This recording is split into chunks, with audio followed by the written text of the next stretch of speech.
millions. I'ma need all my sliders and all my steppers to come on and get you a little bit. Mr. Two-Step, baby, can I see your dance? Mr. Two-Step, gotta take my chance. Mr. Two-Step. Thank you so much for joining me. Thank you for having me. You're welcome. Such a talented singer. So just for the viewers, I'm here with Gwen Yvette, powerhouse singer. I mean, when I say powerhouse, blues, neo soul, country, all draped into one frame. So, What? So Miss Yvette, tell us a little bit about yourself. Well, Gwen Yvette, yes. And I am from St. Helena Island, South Carolina. I am 53. I'm a late bloomer. I didn't release my very first single until I was like 46. Wow. So, I wanted to do it when I was younger, much younger. Of course, I couldn't wait to get out of high school and go to the big city and be a big star, but it didn't work out that way. At that point, it was like the early 90s and everything was about a particular look that I didn't have. And so when I met with producers, I got that feedback back to back. I have a beautiful voice, but I don't have the look. And so I couldn't take a lot of that. I had a big ego. I had, and, I came back home and started working. And before you know it, it was, 20 plus years later. And then a couple of things happened. My dad passed away. And then Whitney Houston shortly after that. And that got my fire burning to get busy. So here we are. Here we are. And got busy you did. Yes. Now, what did you originally want to be when you grew up? I wanted to be a singer. I wanted to be like, I used to sing with the hairbrush with Whitney Houston. And when I was younger, much younger, like in my teens, I could hit those notes. But, the voice matures and got a little heavier as I got in my 30s, and I don't play with Whitney. But, but of course, I grew up loving her music. And Aretha Franklin, my parents used to play a lot of the classics. So Aretha's my favorite artist of all time. And so when I was younger, I wanted to be a singer. In my youth, I wanted to, my preteens, I wanted to be a singer. As I got a little bit older, I wouldn't say changed, but it was like my focus was on being a wife and mother. And that was all I wanted for a while, was to be a wife and mother. If I can just be that, then I don't have to be anything else. And I became a wife, but the mother part didn't happen. And so I feel like that was also a part of, me pushing towards my original dream, because if I had gotten that, I probably wouldn't do anything else. Right. No, I want to be a wife. I mean, I am a mother, so we kind of put the horse before the carriage, I think, or the carriage before the horse, or however. Yeah. So now you are a transplant from New York to South Carolina with dreams of becoming a star. I mean, you tasted the best of both worlds kinetically with music. Was it hard to develop an authentic sound? That's a great question. And I wouldn't say it's hard. I would definitely say, though, that it's a process. Because I love so much of the classic soul. And when I started writing, when I first started to release music, I didn't realize in the beginning that I would be writing my own songs. I thought that people would write for me. I thought that's how it basically worked, and people would write for me. So I found myself being a songwriter, and I love that. So it's a process. It's definitely a process. But I feel just Saturday, I did a show here where I didn't do any covers. I just did all Gwen Yvette songs. And that was challenging because it was, people want to hear stuff they know. Right, right, You know right. what I mean? We want to hear stuff we know. Facts. And they know me, and they know me for doing a lot of the stuff that they know that they and love. But I wanted to do some of my own music, because eventually, how will my songs ever be appreciated like that Right, if I don't right. do that? So I hit them with like 5 originals, 5.5, and it went really well. And that was the feedback I got when I came off of the stage.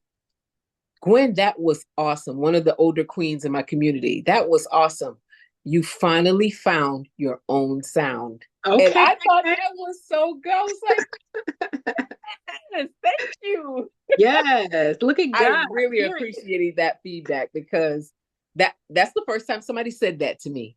Aw. That yeah. And it was like, as soon as I came off stage, and what it took was for me to go ahead and just do my own music and Right. share my own music. And so yeah, that's pretty cool. Kind of like Mary J. Blige, Share My World. So you had to share a part of you. Just Sure, yes. So sure.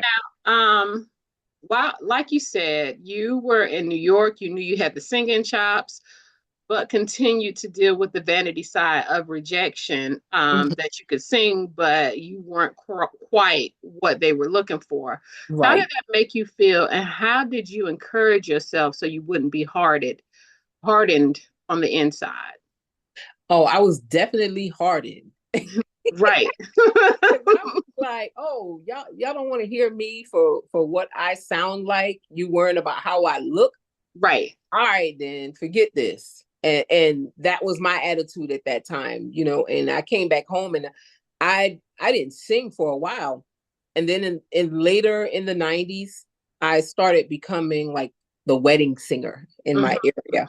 mhm. People would hire me to sing at their weddings, or ask me, rather. I shouldn't even say hire, to sing at their weddings. And so I did that until like probably the early 2000s.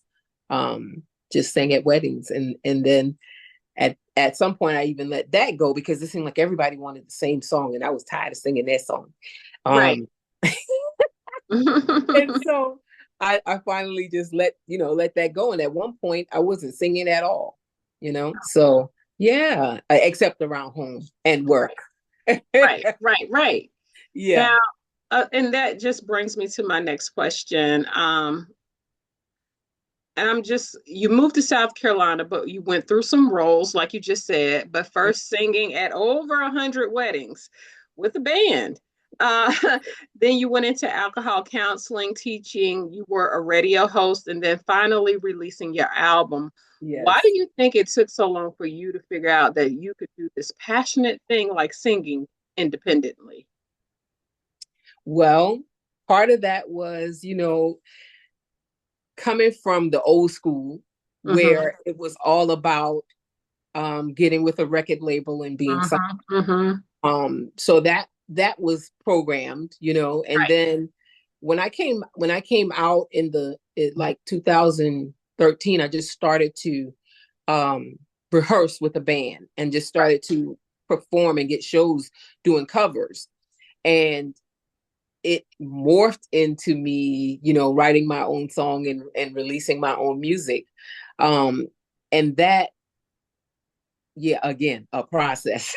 A process, but okay? but yeah, it took going through all of that to realize, hey, I could do this. And with the shift with social media, um that was a big part of it too, because now I can just go live and say, hey, what y'all think of this? Right, You right, know what right. I'm saying? You have an And audience. yeah, and get feedback that way. That was something that was very instrumental too, in making that shift towards being an independent artist. It was like, okay, at this time of my life, and at this season of with technology, it's right for me to do my own thing. Okay. Yeah. Now you have been on X Factor, making it all the way to Hollywood, but that Yes. is that isn't what got you to the success you have today. Why do you think? And that's crazy because you've done X Factor, and what was the other gospel show that you The did? first one that I did was Sunday Best. Sunday Best. Yes. Why do you think we as creatives feel like we must go through those steps to get to the top? Well, that was where I started. That was the first thing, because that was available. Right. I thought, okay, well, I've already decided, that the music is a must. I have to go ahead and pursue this. So the next thing was, okay, well, I'll go on Sunday best. That was the first step. I remember, being in that line. I was in that line for probably 7 hours, and it was cold. But it was beautiful. Like the voices that you heard, the voices people were just singing in the line, it's like if heaven has a choir, this is what it sounds like. It was just so beautiful. And a little intimidating too, because people who grow up really singing in church. I sang in church, but I didn't sing in church. Right.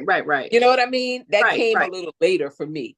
I just used to sing on the choir, the Sunbeam Choir as a little girl, But and then I later sang in the gospel choir. So it's like you develop a certain type of singing with the riffing, etc.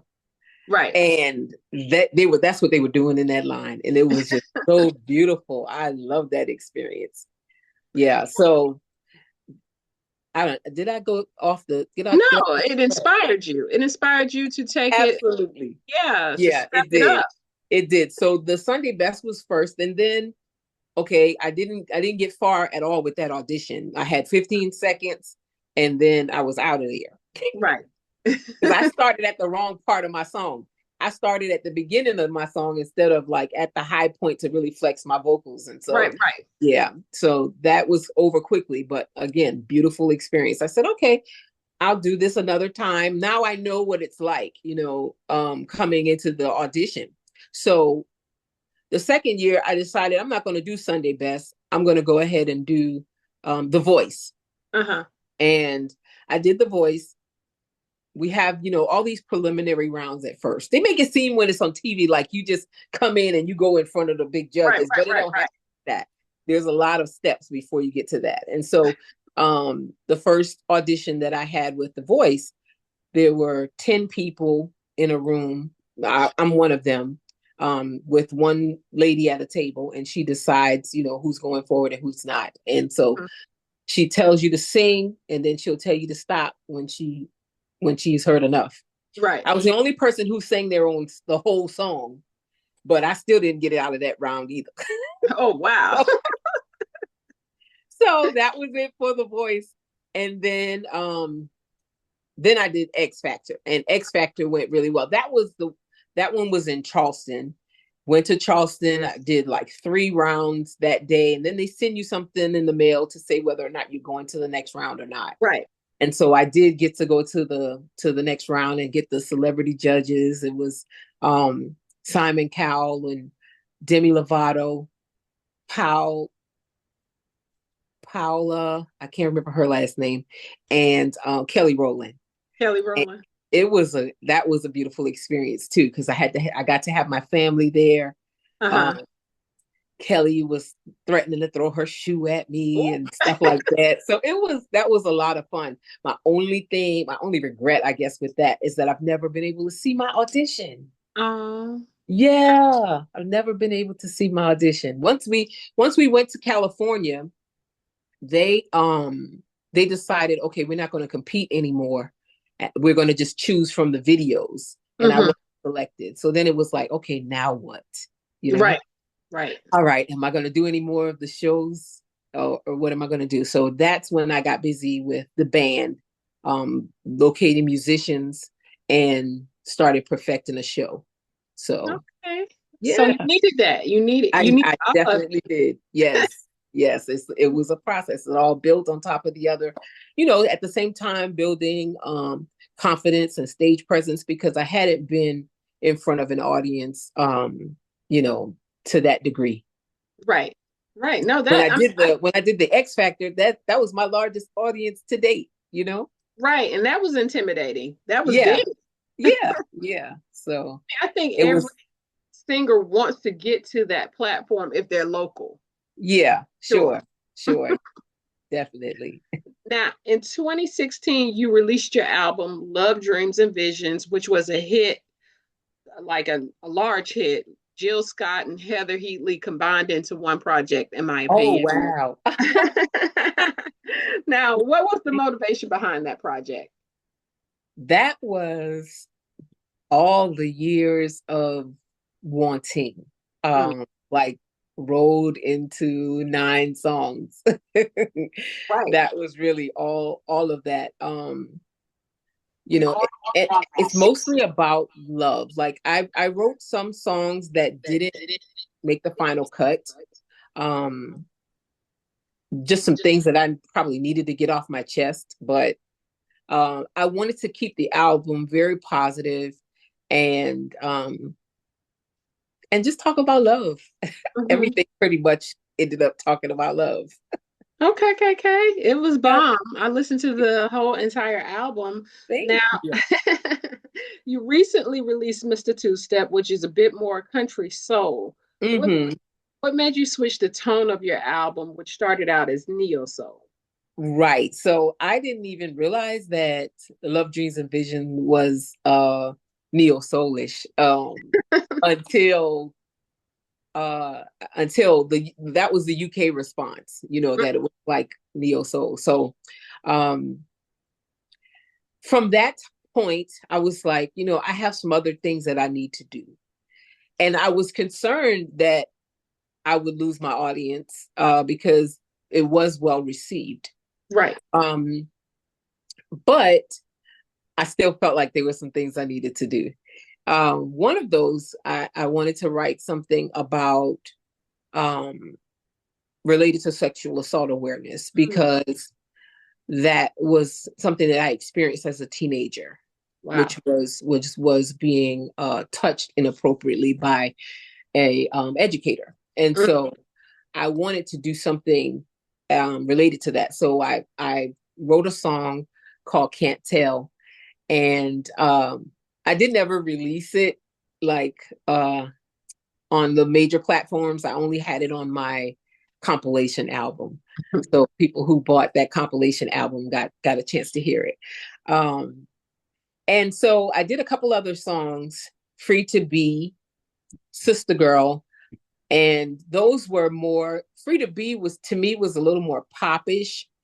And then Sister Girl was Afrobeat. So it was more along the lines of me just doing what I feel at the time. Understanding that people experienced me from a neo soul perspective. It was like, okay, y'all got to rock with me, because that's what I was feeling at that time. Right. So I'm somewhere else right now. I need you to roll with me. And for the most part, I would say they were like, nah, we know. Okay. We're not doing that. But so in my most recent music, starting from last year, Country Swag, Joyous, which is a collaboration with Sean Dobie and Joe Nice, Work It Out. Those are all Big Girl World. And now I also did People Get Ready. And then this most recent one, Mr. Two-Step, those are all, with the exception of People Get Ready, those are all Southern Soul vibe. Right. Yeah. And the reason I got into Southern Soul, because Southern Soul is and I don't consider myself a Southern Soul artist. I'm a soul artist. Right. Meaning I'm going to create what I feel at the moment. And the Southern Soul vibe to me is cool in many respects. The shows that I see, the audience is large and the audience is loyal. Right, facts. And I'm like, you know what? I saw Pokey Bear come out with that side piece and work that thing. I'm like, you know what? I'm gonna do me. This is back when I was still doing Love, Dreams, and Vision, I'm like, do me a Southern soul song. Right. And I did finally do one, Country Swag, and then I like it. So I do Southern soul I'm doing Southern soul friendly music at the moment. What I have found in Southern soul, it's been a little I expected it to be easier, you know. Right. I expected it to be easier of a transition, but there are a lot of new artists emerging regularly in Southern soul. And I think part of the reason is because where there are certain vocal standards in place in R&B, it's unspoken, but it's there. You know what I mean? You have to be able to sing to a certain degree to be successful. And so that's there. In Southern soul, that doesn't kind of exist like that. You have to find something, you find you a niche, or you find something catchy, and you can be successful in Southern soul. I've had problems where I am not booked for shows because the promoter is concerned about me outshining their headliner. Wow, that's crazy work. Not being able to command, headliner dollars just yet. Right. And then not being booked because they got somebody, that they're paying headliner dollars, but they don't sing as well or they don't entertain as well. And I'm like, man, that's been my catch-22 with Southern soul. But we yet pressing on. Well, you've done it. I mean, like your determination. Yeah, your determination is amazing. I mean, when you had every reason to say, you know what, maybe this is just not I can sing, but the doors are not opening. Let me go a different route. You have persevered the entire time. So and you've gotten reverence.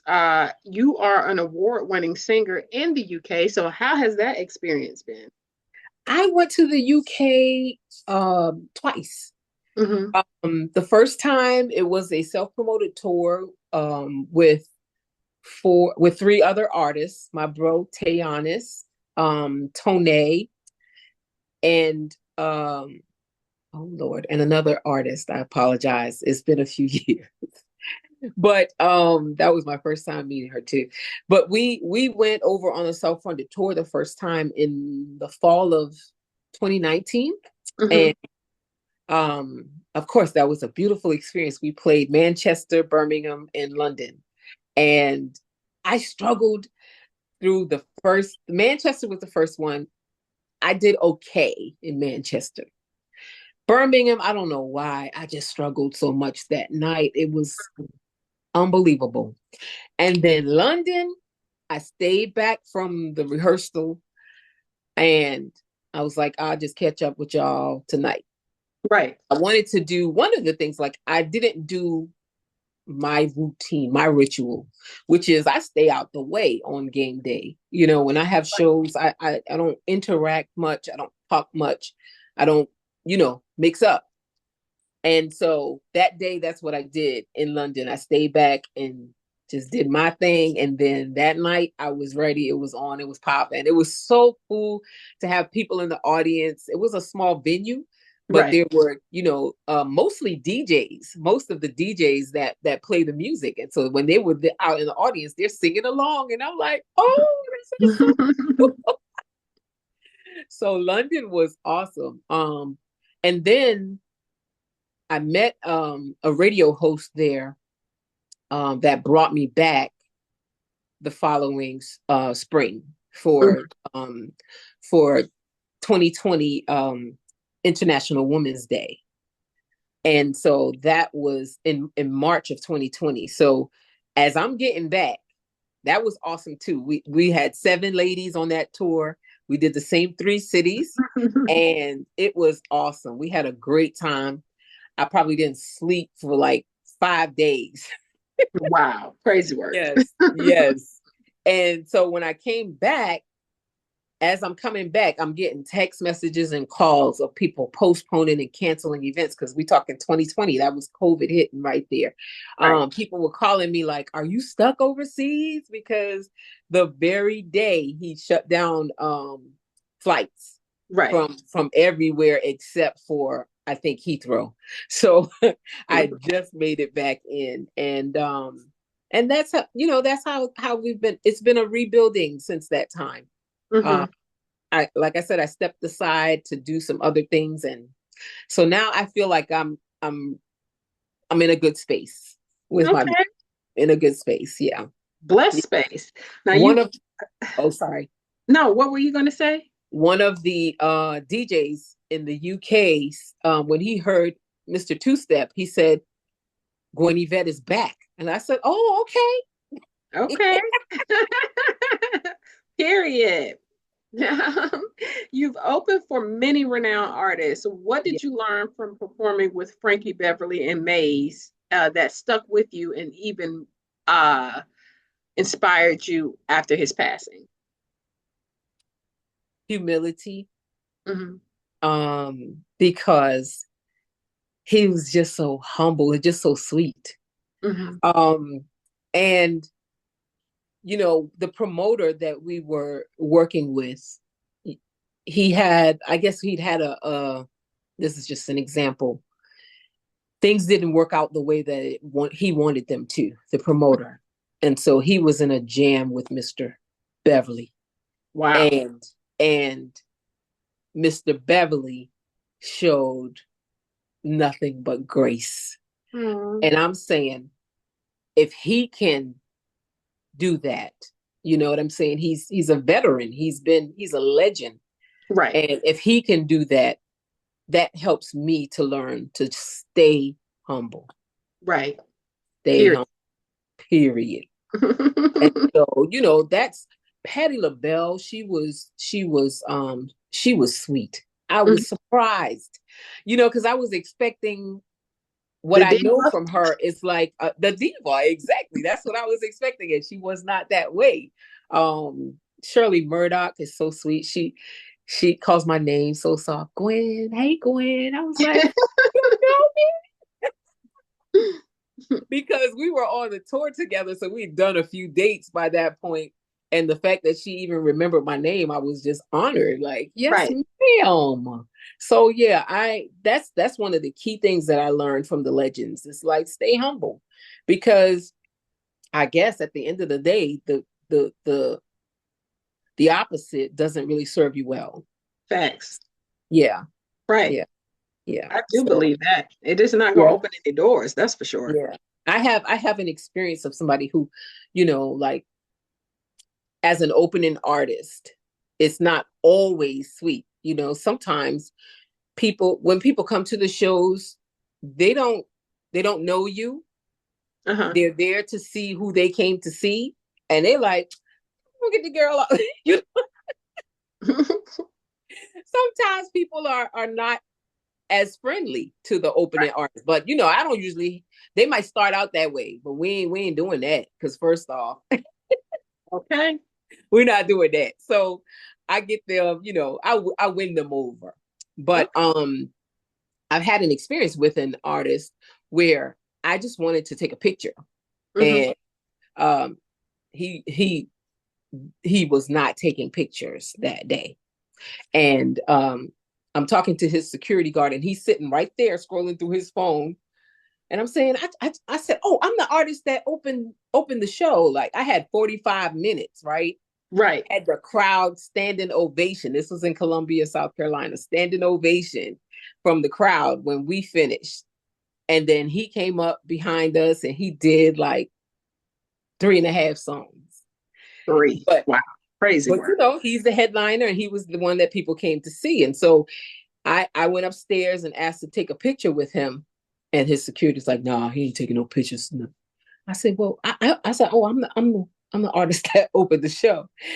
And he was like, yeah, he ain't taking no pictures. I was like, okay. So ever since then, of course, I don't even want to see his name in print. Like, just air, like, what they do that at? And that taught me that night, as I grow and as I ascend, I don't ever want to be that person to an opening artist. I don't ever want to treat people that way. People who spent their money, people who take their time, I want to make sure that I always make sure they feel loved. So right. Yeah. I came away with a very bitter taste. Anytime I hear his voice on the radio, I'd be like, because he's supposed to pay homage.